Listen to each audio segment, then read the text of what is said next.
the meeting. Thank you, Laura. Good morning and welcome to the Telephonic Finance and Audit Committee meeting for August 3rd, 2020. The time is 11:04. Notice of the meeting was provided to the Secretary of State as required by Texas Government Code. Please note the audio of this meeting is being broadcast live. Before we take a roll call, I'd like to remind everyone to please mute their phones unless you need to speak. Laura, let's begin the roll call with the regents. Great, thank you. And to save some time, I'll just do the full roll call. Regents, Regent Austin. Present. Regent Scott. Present. Regent Flores. Present. Regent Tinsley. Here. I believe I saw Regent Amato. Here. Thank you. Regent Flores. Oh, I'm sorry, I already said you, pardon me. As student regent Sedegast. Here. Right, and are there any other regents on the call? Thank you. Moving along to our staff, Chancellor McCall. Here. Daniel Harper. Here. Carol Fox. Here. Derek Alexander. Here. Nellie Herrera. Here. Mike Winnemute. Think he's streaming. John Hayek. Here. Pierce Mitchell. Here. Kelly Winnemute. Here. Candace Woodruff. Here. And do we have any other system staff on the call?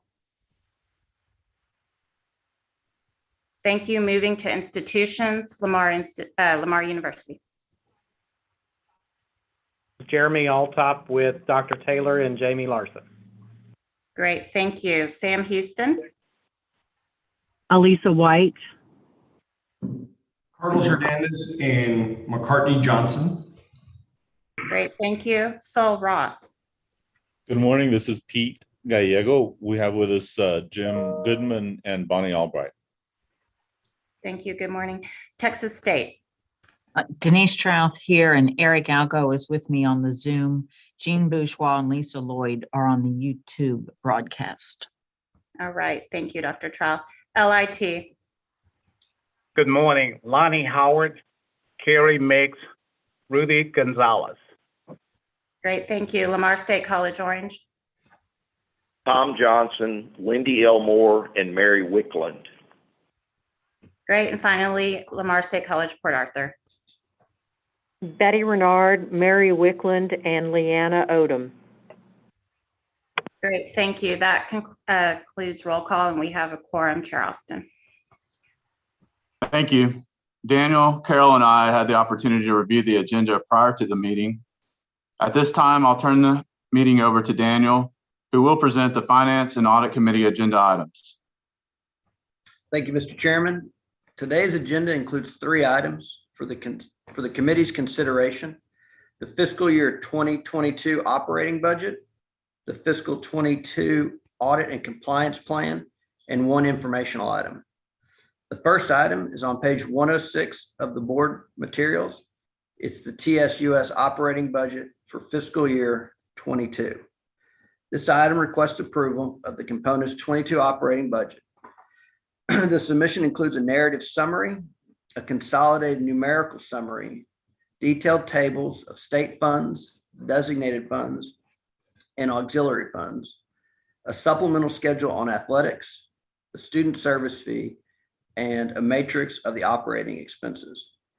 The proposed consolidated budget is $1.46 billion and is $110 million or 8.1% increase above the adopted budget for fiscal 21.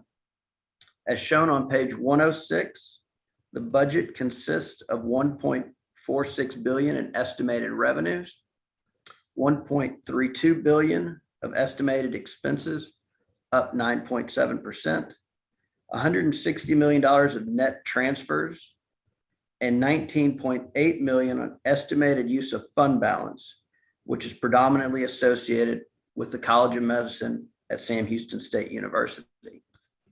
On page 107, there's a recap of the revenues with tuition and fees at $775 million, up 7.4%.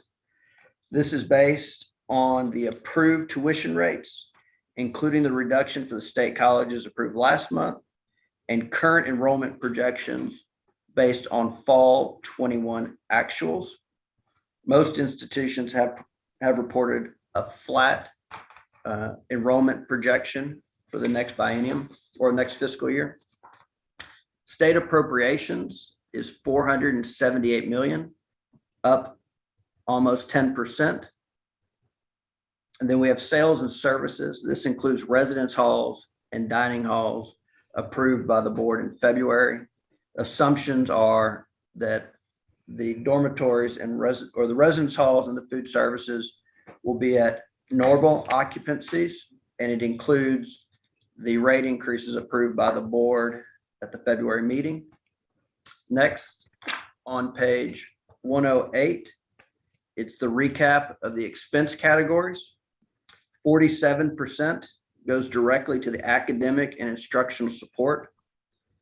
I'd also note on here under scholarships and fellowships at 95 million, this does not include the estimated $400 million of tuition exemptions and restricted funds for scholarships and fellowships. And unless there's any questions at this point, I'll ask each institution to give an overview of the fiscal 22 operating budget. And we'll start with Lamar University, which is on page 112. Thank you, Vice Chancellor Harper. This is Jeremy Altop, and Dr. Taylor has asked me to provide the overview today. So the budget presented to you for Lamar University projects a budget surplus of $1.76 million. This budget includes the impact of our cost control efforts, which have realized about $5 million in recurring cost savings over the past 2 years. It also incorporates new state resources, and we would like to thank the legislature, the system office, and others, and the hard work of those employees in our online education here at LU. As a result of those resources, we have recognized approximately $5.1 million in new formula funding, largely attributed to our online programs, $2.5 million for the new Center for Resiliency, which is an improved multi-disaster resiliency in the Gulf Coast region, $8.5 million institutional equity funding, and $5.7 million of one-time funds for natural disaster recovery. Our budget also reflects earlier decisions of a 2% increase in designated tuition and 0% increase in most fees, as well as modest increases to housing and dining plan costs, all which have been prior approved by the board.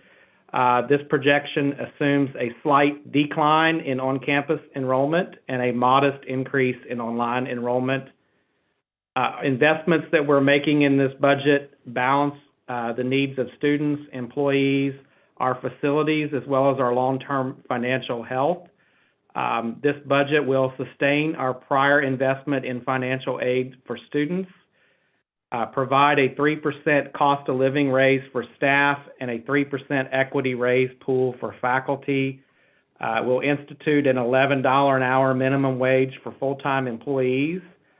We'll provide funds to support emergency situations such as those related to weather, for which we've come quite accustomed, unfortunately.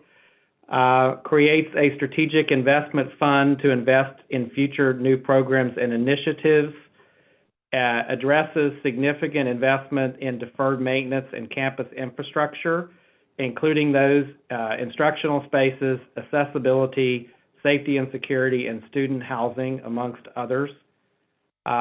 This budget will also help improve our financial position through anticipating the growth in the available cash, and also through providing a surplus, as well as additional financial oversight and monitoring to help us restore some of our long-term financial health. Thank you. There's questions. Next is Sam Houston State University on page 136. Thank you, Vice Chancellor, and thank you, Chairman Austin. I'm pleased to submit Sam Houston State University's $422 million annual operating budget for fiscal year 2022. This all funds budget includes educational and general, designated and auxiliary enterprises. It's balanced between revenue and expenses with supplements from fund balance reserves. Our enrollment neared 22,000 last year, reflecting a 1.6% increase for fall 2020. This total enrollment number includes the 75 first-time SHSU osteopathic medical school students. Although our rate of growth slowed somewhat last fall, the slight increase resulted in the largest enrollment in our history. The proposed budget is conservatively based on flat enrollment growth, given the unpredictability of COVID-19 impacts on student enrollment. This conservative estimate, along with the board-approved fee increases, enhanced state subsidies, and other revenue changes, allowed for significant institutional investment in new initiatives. I'm grateful for the 87th legislature's restoration of COVID-19 related state funding reductions and the investment in our new Homeland Security Institute. I appreciate Chancellor McCall and the Texas State University system team for helpful guidance and support this past session. The general revenue increases of approximately $5.9 million include dedicated funding for the Homeland Security Institute and increases to appropriations for state health insurance premiums. The university leveraged the formula funding restoration and the local tuition and fee revenues to fund the following items. We made significant investments in retention and development of faculty and staff through a 3% merit program, faculty and staff market adjustments, and faculty promotions, which was funded at a total of $4.8 million. More than $3.7 million for 15 new faculty, 12 new staff, and operating cost increases to accommodate enrollment growth in several academic areas. It includes funding for operating costs and aid administrative staff positions, including the restoration of positions removed during FY 2021 budget reductions, for a total investment of $1.6 million in strategic enrollment and innovation, university advancement, finance and operations, and the President's Office. Distance learning operating budget adjustments increased to reflect dedicated fee increases of $6 million and an increase of $6 million in the College of Medicine operating budget, which will support the enrollment of the second student cohort. Our budgetary reserves increased by $2.6 million to hedge against enrollment uncertainty and to provide institutional agility in strategic enrollment and student success initiatives. Our financial strength and enrollment continue to demonstrate healthy patterns, and we will close fiscal year 2021 in good financial condition. Although fall 2021 operational indicators are still developing, they are trending in a positive direction. The proposed budget for fiscal year 2022 provides a sound foundation to support our continued growth and the success of our students, faculty, and staff. I appreciate your time and consideration. Dr. Hernandez and I are available to answer any questions you may have. Thank you, Dr. White. And if there's no questions, we'll move on to Sul Ross State University, which is on page 158 of the material. This is Bonnie Albright for President Gallego. In an effort to begin at a fiscally conservative point, Sul Ross State University's fiscal year 2022 budget is based on a 5% reduction in estimate enrollment for Alpine and a 2% reduction in Rio Grande College, RGC. The legislature provided a 3% increase in general revenue funding for Alpine and a 2% increase for RGC. These funds represent formula funding, debt service, research, and non-formula support. The statutory tuition and fees for Alpine increased by 0.3% and RGC by 2%. This increase is despite the estimated enrollment reduction budgeted for fiscal year 2022 due to the prior year estimations being based on a 10% reduction in enrollment that did not occur. These funds are used to support faculty, staff, and administrators' salaries. Appropriations increased 5% for Alpine and 3% for RGC to fund benefits for employees. The higher education fund remains at $2.6 million in total for both campuses to support the library, information technology, and campus renovations. Sul Ross State University has realized cost savings through attrition from retirements or resignations as well as more efficiently utilizing current faculty and staff. The university is using the increased state support and cost savings to fund lower level staff salary increases, fund increases in police officer pay, fund faculty promotions, and fund additional support for graduate and resident assistants, and fund limited but well-deserved merit increases for staff. After monitoring enrollment for the fall semester, Sul Ross is also looking at a 2% across the board salary increase to all employees except higher level administrators in January of 2022. Sul Ross is using the $500,000 institutional enhancement additional support to fund salaries for student success staff positions and initiatives to support retention. The goal is to promote and incentivize a more student-centered university among all faculty and staff. Designated tuition increased 0.1% in Alpine, increased an impressive 23% in RGC from actual enrollment. Fee revenue for Alpine, the technology use, computer service fee, library fee, and international education fee all decreased, while the distance learning fee increased. So designated fee revenue increased also for RGC. Reserves are budgeted to help fund support provided by outsourced vendors to cover key unoccupied positions, streamline processes, and improve technology infrastructure within the university. Auxiliary fees, including the athletic fee, medical service fee, student service fee, recreational sport fee, and student-centered fee, all decreased. Housing estimates only decreased by 0.4%, but dining decreased by 36% to show a more reasonable allocation. Though our housing department is now being reviewed to improve procedures and increase occupancy, occupancy rates are now estimated to be between 80 to 85%. Other sales and services remain the same. These fees are collected to support the specific area of the student involvement or need. Auxiliary fees for RGC include student service fees at an increase of 17%. These funds are used for student organizations, student government, and student services.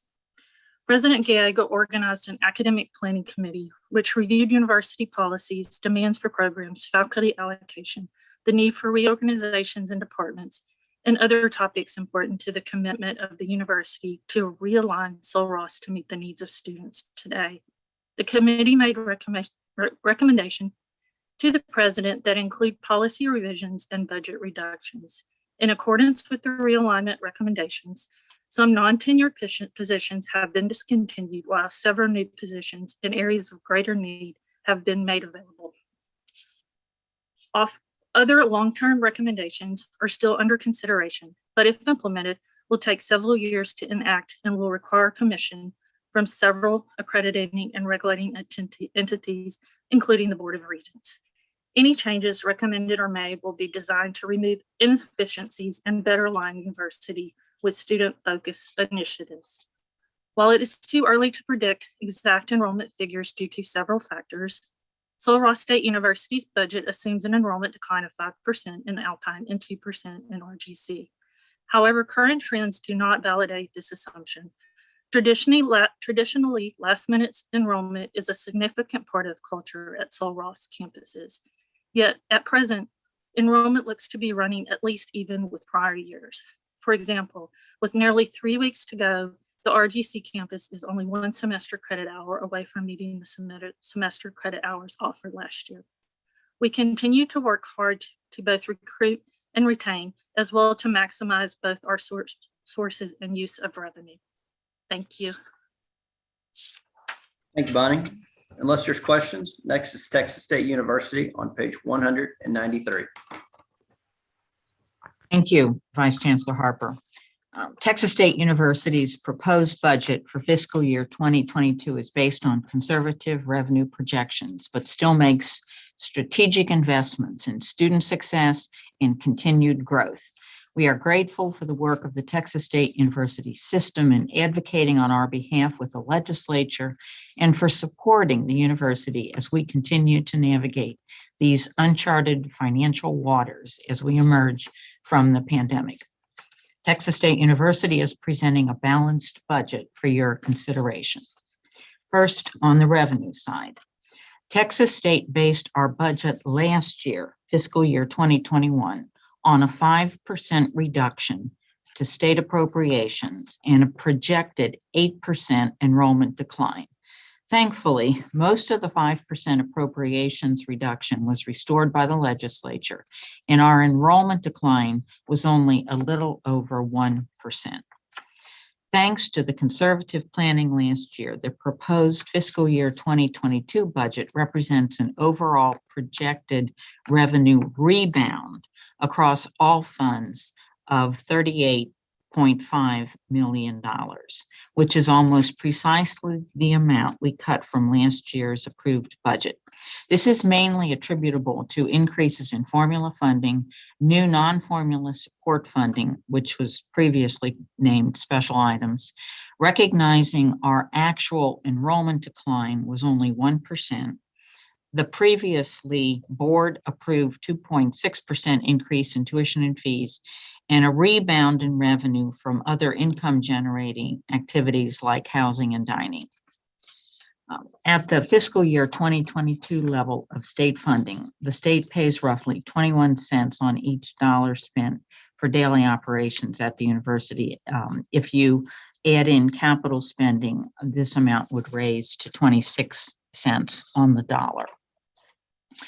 We're grateful to have received new formula support funding in this legislative session for the Center of Excellence for Community Health and Economic Resiliency, representing $2.5 million for the upcoming fiscal year and $5.1 million over the biennium. The increase Texas State is expecting in designated or local revenue is primarily due to the 2.6% tuition and fee increase that the Board of Regents previously approved. Thank you for your continued support in the ability to modestly increase tuition to keep up with inflation while remaining committed to keeping a Texas State University education affordable. Now on the expense side. Even as we recover from the pandemic and its impact, its financial impact, we continue to invest in our future. The fiscal year 2022 proposed budget includes $2.5 million in new funding for faculty positions, faculty summer salaries, promotion, and tenure. New academic program funding, which makes up the majority of the $2.5 million, typically stretches across multiple years. For example, the new mechanical engineering degree has a total startup cost of $2.8 million, and that's going to stretch over multiple fiscal years as we roll out the program. But only $425,000 of that is being added to the budget for the upcoming year. Some other examples of either existing new programs or ones we're going to roll out. We still have $72,000 in the budget for additional costs of the PhD in computer science. For the Masters of Science in Quantitative Finance and Economics, there's $20,000. For the Master of Science in Construction Management, there's $58,000. We still have $795,000 that we're investing in the civil engineering program, and I've already referred to the $425,000 for the mechanical engineering. There are other programs in addition to that, but those are some examples of what's in the budget to support new programs. This budget also includes an increase of $1.9 million for unavoidable inflationary cost increases to existing contracts for things like information technology, utilities, insurance, maintenance, and custodial services. We also continue to invest in making Texas State affordable for our students. The proposed budget includes $12.5 million in increases to financial aid expenditures to support student success.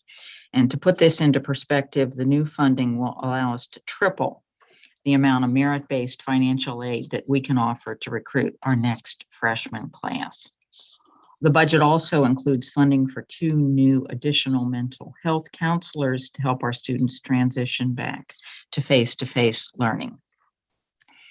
After little or no salary increases for the last several years, this proposed budget includes $6.1 million in increased funding associated with a 3% merit increase.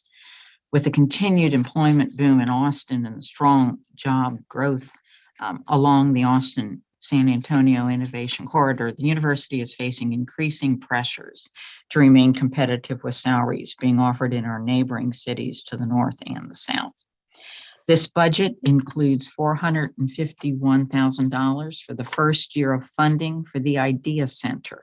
This is our quality enhancement plan that we will roll out over the next 10 years as part of our SAC COC reaffirmation of accreditation.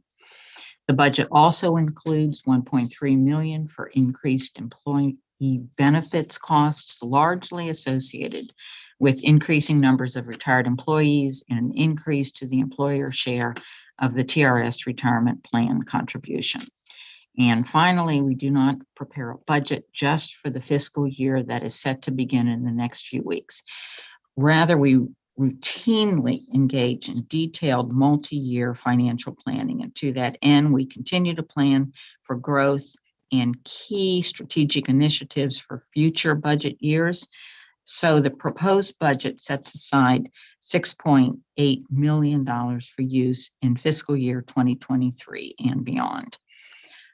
As I close, I would like to say that while much remains uncertain about the near-term post-pandemic future, we are conservatively planning for another 1% enrollment decline in semester credit hours for this fall. This isn't due to recruiting challenges, because we are cautiously optimistic about our new freshmen and transfer students, but rather it recognizes that there will be a multi-year impact of last year's smaller freshman class as it works its way through their 4 years at Texas State. There's much uncertainty, as my colleagues have already stated. But our response to this uncertainty is to ensure that Texas State is poised to be among the most attractive, accessible, and well-prepared universities in the state, no matter what the future might hold. We're positioned to continue to be a destination of choice for high school students and to maintain our position as the third most applied to institution in Texas, behind only UT Austin and Texas A&M. That concludes my report. Thank you, Dr. Trout. Next is Lamar Institute of Technology, which begins on page 215. Thank you. Thank you for allowing us to give us a report on our fiscal year 22 budget summary.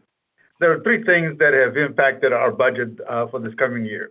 First is an increase in projected increase in enrollment. The second is increase in formula funding and also parity funding. For our educational and general funds, have increased due to projected increase in our enrollment for this coming year. The bill of pattern general revenue increased due to parity and also increase in due to formula funding.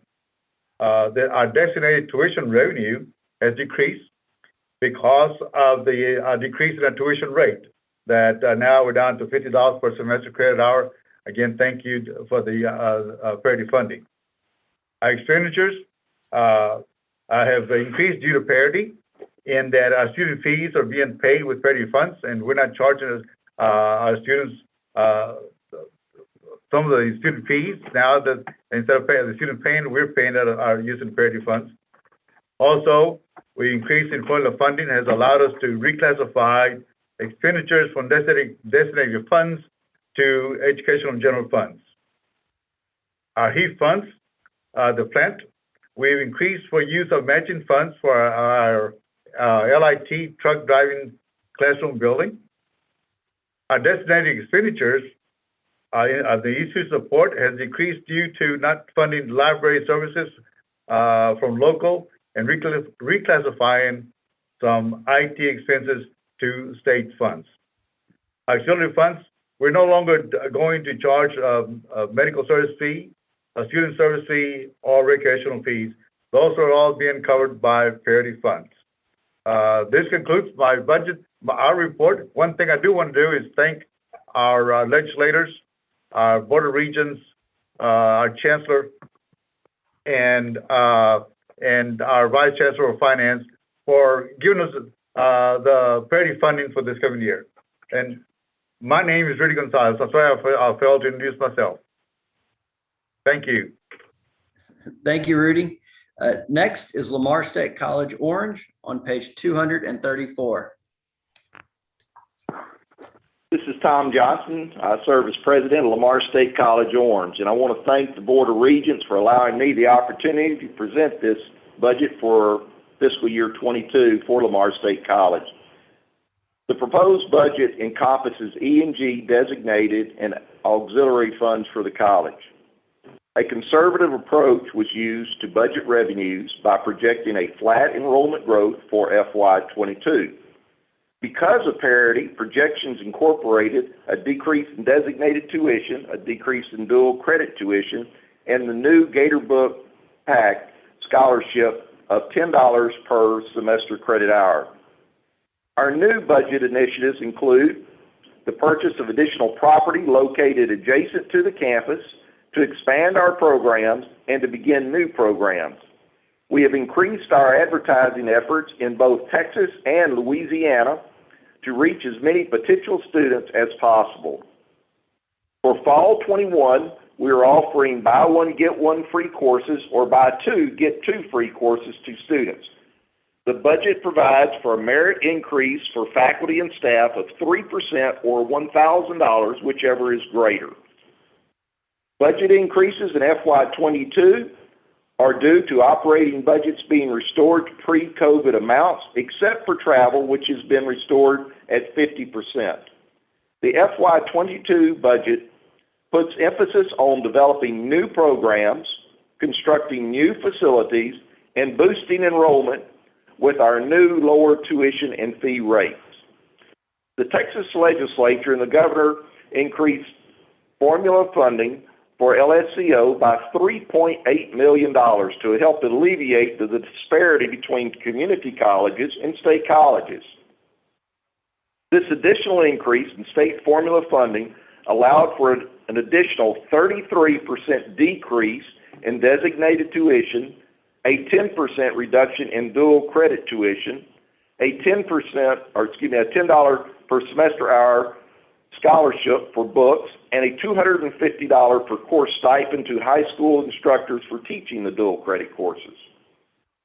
Growth funding allowed the college to establish several new full-time faculty and staff positions in addition to adjunct positions needed to grow existing programs and implement new programs.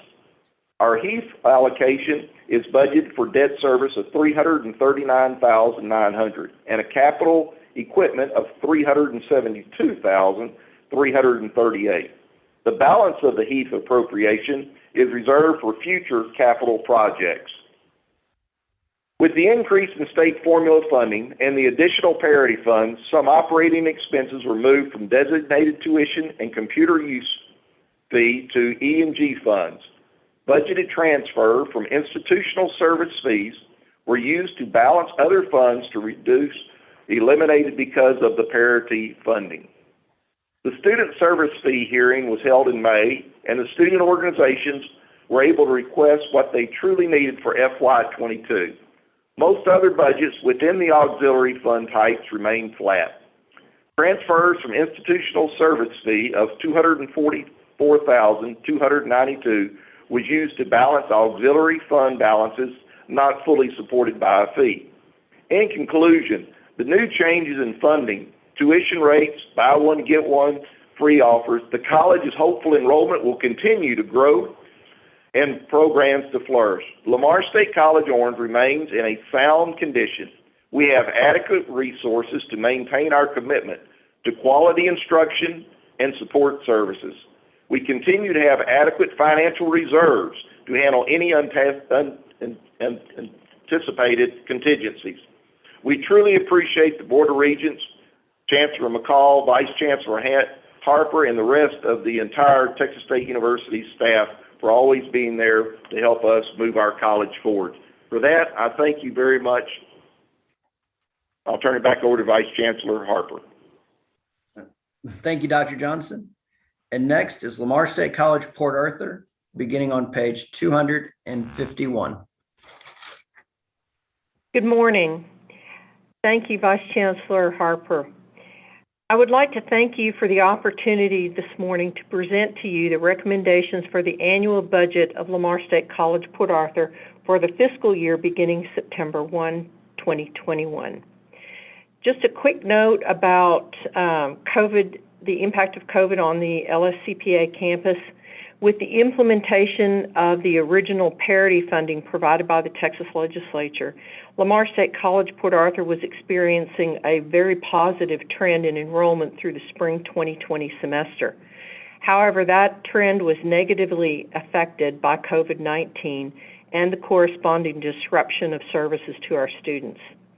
Although we made swift adjustments to delivery methods to continue to provide quality services to our students, the magnitude of the impact of COVID-19 on every student was sizable. However, despite the adversity, our staff and our faculty and students have remained resilient. Total revenues for E&G funds reflect an 8% increase over FY 2021. The 8% increase is attributed to the additional funding from parity, which benefits our students in the amount of about $2 million for FY 2022. As a result of the parity funding, we were able to reduce students' costs with a 33% decrease in designated tuition and a dual credit tuition waiver of $5. We also factored in a $10 semester credit hour scholarship towards the cost of a $25 per semester credit hour book bundle fee. These factors combined attributed to the decline of approximately $348,000 in total statutory tuition and fees. Parity also allowed us to pay a $250 per course stipend to high school instructors for teaching dual credit courses. Additionally, state appropriations for FY22 includes $1 million for the purchase of a generator. The generator will be installed at the Carl Parker Multipurpose Center to aid our campus and community in the event of a weather-related power outage. Due to the continued strategic efforts to maneuver through the pandemic with cost-cutting measures, we were able to fund a 3% merit pool for faculty and staff salary increases. Our higher education fund allocation is budgeted for capital equipment in the amount of $962,000. The balance of $1.2 million is reserved for possible maintenance and emergency expenditures required for aging facilities, as well as campus construction projects that are currently in progress. The total designated budgeted revenues remained flat overall, since designated tuition was further reduced by $15 per semester credit hour due to parity. As a result, designated tuition declined by approximately $351,000. Due to the increase in students in distance learning courses, an increase of $200,000 is projected over FY 2021. We have also budgeted an increase of $1.7 million in the fund balance transfer account for FY 22. A mandated shutdown that occurred in 2020 substantially impacted our prison and workforce programs. Consequently, our contact hour funding took a sizable reduction of $2 million for FY 2022. The fund balance transfer will come from our lost revenue reimbursement from HERF institutional funds and reserves built up from fiscal constraint measures implemented in FY 20 and FY 21. The total auxiliary revenues decreased from $875,000 to $589,000 from FY 21 to 22. Most of the decrease is attributed to the elimination of the athletic fee as a result of parity restructuring. Lamar State College, Port Arthur is financially sound. The fiscal condition of the college continues to remain constant despite the COVID-19 impact. The budget does provide for all the needs of the campus and is balanced for FY 2022. And of course, we'll be happy to answer any questions that you might have. Thank you, Dr. Renard. So the last presentation is on system administration, which begins on page 272. For fiscal year 22 operating budget for system administration is held flat at 12.7 million as compared to the 21 adopted budget. State appropriations are slightly down in health benefits, and the revenue collected from the system assessment is flat. This proposed budget decreases the assessment rate by 12.5%. And since 2019, the revenue collected from the assessment has decreased by $1 million annually, which has been a strategic goal of ours. At the requested level, funding will support the strategic efforts that effectively and efficiently support the goals of the Board of Regents and the component institutions, this done at a staffing level and a budget significantly below that of any other system in Texas. Mr. Chairman, this concludes the budget presentations for fiscal 22. And unless there's questions, we'll move on to our final action item, which can be found on page 283 of the board materials, TSUS fiscal year 22 audit and compliance plan. At this time, Ms. Fox, would you like to present on this item? Sure. Thanks, Daniel.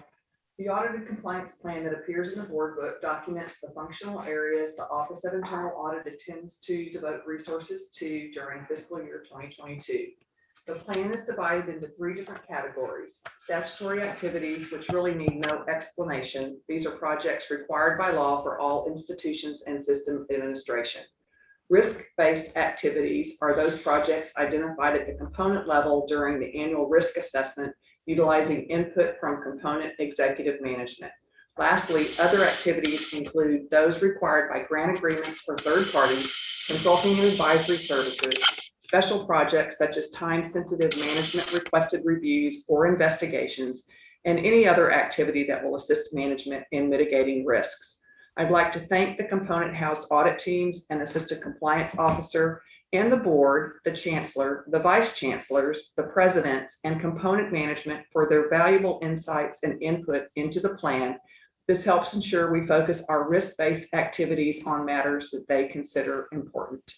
And with that, I'll conclude my presentation. Thank you. Thank you, Carol. So the last item is an informational item included in the materials.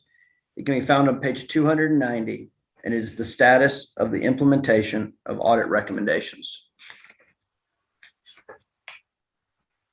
Mr. Chairman, unless there's any questions, this concludes the presentation of the Finance and Audit Committee's agenda items. Thank you, Daniel. Do the committee members agree to move all the items to the full board? Regent Flores? Yes, I do. Regent Scott? Yes, I do. Regent Tinsley? Yes. Okay, thanks everyone for calling in. Unless there's further discussion, this concludes our telephone meeting today. For the record, the time is 11:47. I look forward to being with you next week in Alpine. Thank you. Thank you. Everyone. Appreciate it.